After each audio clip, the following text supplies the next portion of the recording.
Around April 2024, if I remember correctly, I bought my current laptop, which is still so far the best laptop I have ever had and serves me well, even today. It is the MacBook Pro Retina 13-inch early 2015, and in this video I will go over my thoughts on it, as well as 5 reasons why I like it. With that being said, let's begin.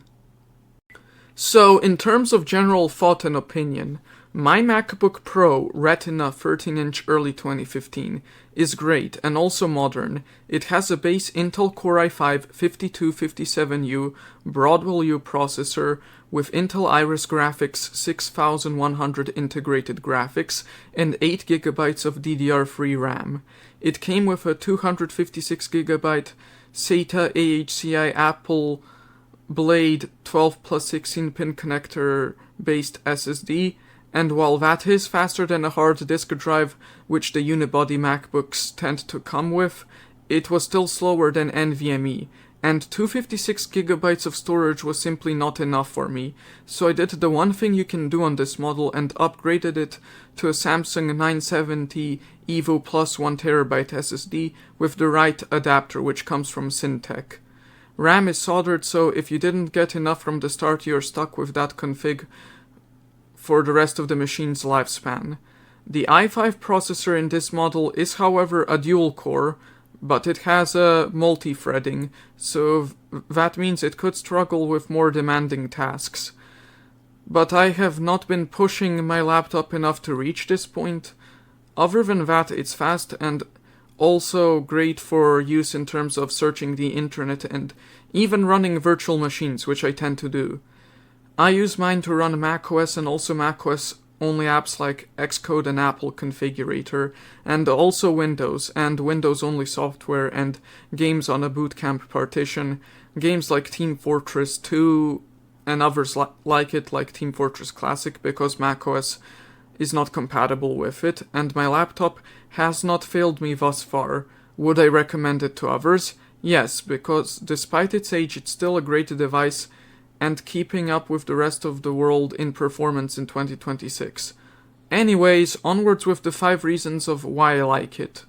Reason number 1, it runs macOS. Unlike other laptops by other manufacturers, Apple laptops, MacBook Pro in my case, and also MacBook Airs support macOS natively, without having to resort to hackintoshing or having to come up with your own EFI folder or set of patches, or spoof the model of your laptop from it being a Dell or HP or Asus to it being a MacBook with the right SM BIOS.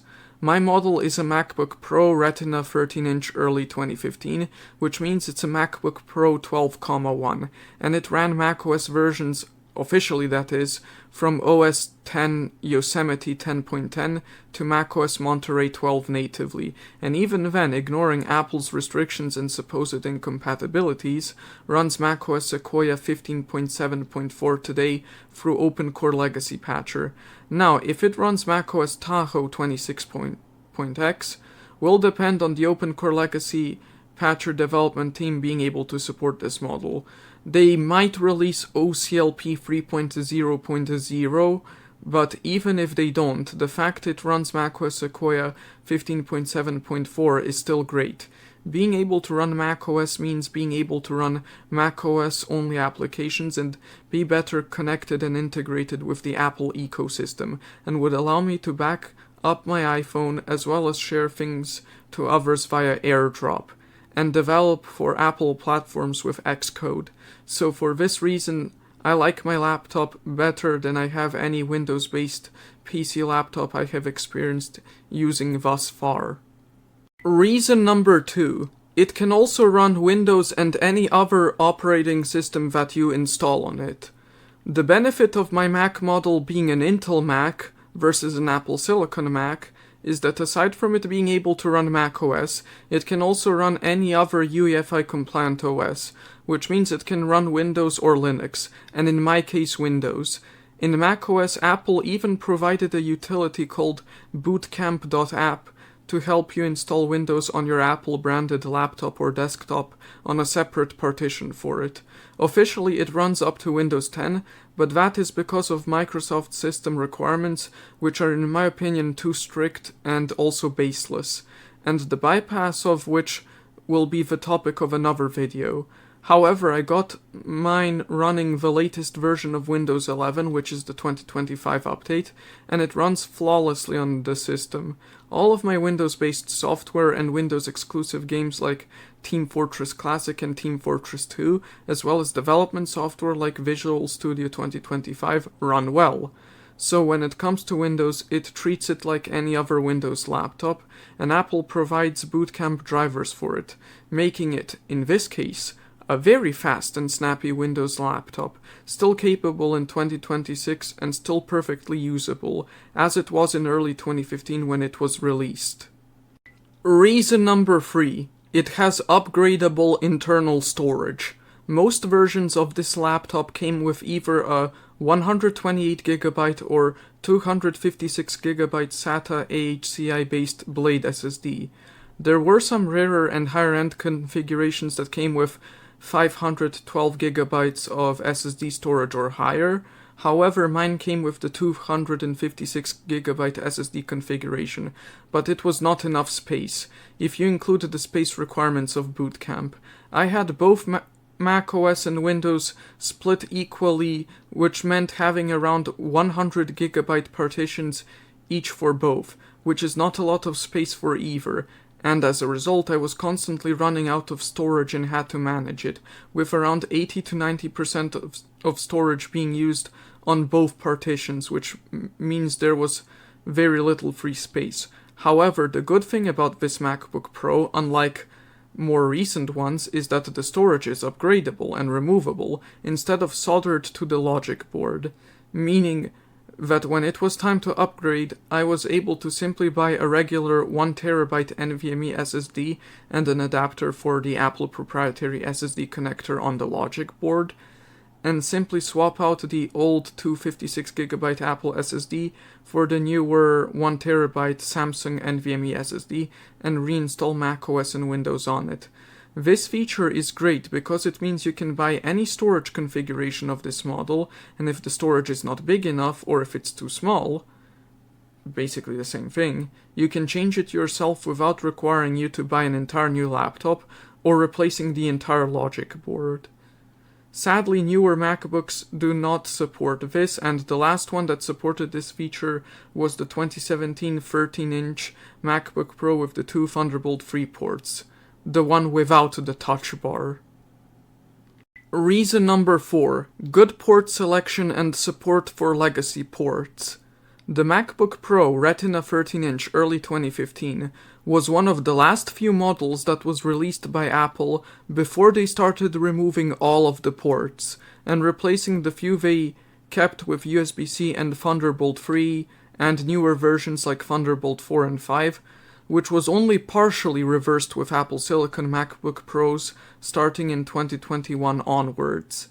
The MacBook Pro in question has the MagSafe 2 charging port, two Thunderbolt 2 ports which could also be used as a mini display port for external display, two USB-A ports, one on either side of the laptop, an HDMI port for external displays, an SDXC card slot, I think UHS 1, and finally the headphone jack. It was also one of the last models to have a USB-A port to begin with the last one being the 2017 13-inch MacBook Air. In my opinion, this is a good port selection as it means you do not have to use dongles or USB or Thunderbolt hubs for everything and can plug in devices directly. While many may consider USB-A to be a legacy port, because it came before USB Type-C and is not reversible, it is still usable by many devices. It is still used by many devices and is common on PC. And all of my USB external flash drives use the USB Type-A port, so having a MacBook Pro that supports it is great. Sadly though, even though with Apple Silicon the trend of removing all of the ports in favor of USB-C Thunderbolt for everything in the name of making the laptop as thin as possible was reversed, USB Type-A never came back, and is still missing even from the latest models, so I'm glad this 2015 model that I have still has it. In my opinion, the simple truth is, the more ports there are, the better the laptop. And finally, reason number 5, the Retina display. Notice how in the name MacBook Pro Retina 13-inch early 2015, there is the word Retina in it. You might be wondering, what is that?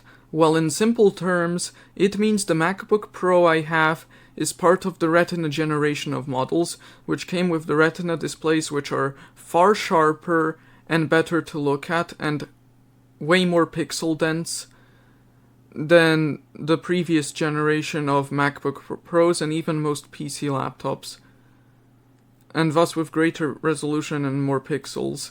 This technology is still used by Apple even today on their newest laptops and other devices such as iPhones and iPads, and I think even the Vision Pro. In my model, the resolution of the Retina display is 2560 by 1600, which is far greater than the typical 1920 by 1080 desktop resolution I'm used to, and thus looks better, and is even bigger than 1440 by 900 or 1366 by 768 resolutions you find on displays on Windows laptops a majority of the time, at least from my experience anyways. As a result, the display is the best I have seen on a laptop in my life so far, and is sharper, clearer, and less pixelated than any other laptop display. It also looks good when gaming, and the viewing angles are great. It does not lose colors or suddenly become different just because you turn it a couple of degrees from the center. Even if you were to turn the laptop 90 degrees to the side from the center, it still has the same colors as it does if you were looking at the display from the center. It does not get washed out or change anything. As such, I like the display, and this makes me like the MacBook Pro I have more than any other laptop I have used in my life.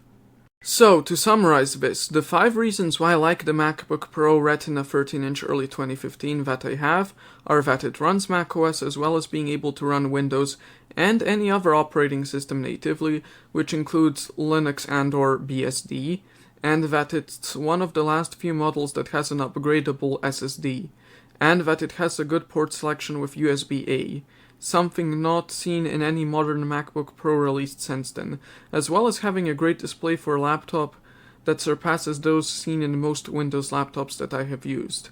Honorable mentions also go to the Force Touch trackpad, which, while despite not being a physical diving board trackpad that moves, still feels great, and the Apple Taptic engine or the haptic engine used in it makes it feel like the best trackpad ever. It is these 5 things that makes my MacBook Pro model worth using in 2026, despite its age, and the fact that it was released over 10 years ago, probably 11 now. It's not an Apple Silicon device, and it does not have the power of such a device, but it does the job and it does what I need it to do, and for that I like it and it gets my respect. If anyone else were asking me if buying this model used is a good idea, I would say that as long as you're ready to upgrade to at least 512 gigabytes of storage, or preferably even 1 terabyte of storage, or anything higher than 256 gigabytes really, because who would stay on that low of storage, then go for it. You won't regret it, and macOS will still run great for the time being. And even if you don't like macOS, you can run any other operating system you want on it and switch to it. With that being said, this has been Igor MGTOW and Video Games. Like and subscribe and click the bell notifications on YouTube if you enjoyed the video, and follow me on odyssey.com, MGTOW.tv, Twitter, Blue Sky, and Rumble. And join my Discord server, and bye bye. Thanks for watching.